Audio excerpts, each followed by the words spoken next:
हाय सांग मैंने नमस्कार जय जगन्नाथ गुड मॉर्निंग एबे मु गाधी पादी की ठाकुर को प्रणाम करके बाहर मंदिर जावाई तेरे मंदिर ठाकुर को दर्शन करके पलि आसली एवं रसोईबास टे जल्दी जल्दी करदे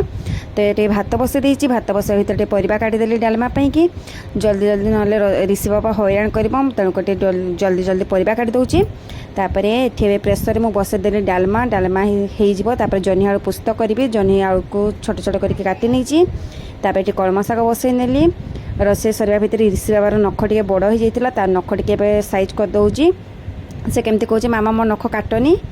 तो ये इवनिंग होगला झाड़ू फाड़ू मारदेक आज गुपचुप टे खावाई इच्छा है किणा गुपचुप टे घरे थी मुझे छांकी ने भी जाऊँगी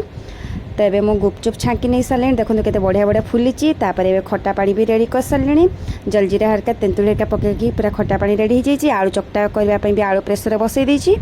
तो प्याज आलू चकटा रेडी होगला मोर गुपचुप ऋषि कहूँ मामा मत दियो मु खाइबी मत जल्दी दियो तो मुझे गुपचुप खाऊँ गुपचुप खाई सारा ऋषि बाबू गोटे पाठ पढ़ेबी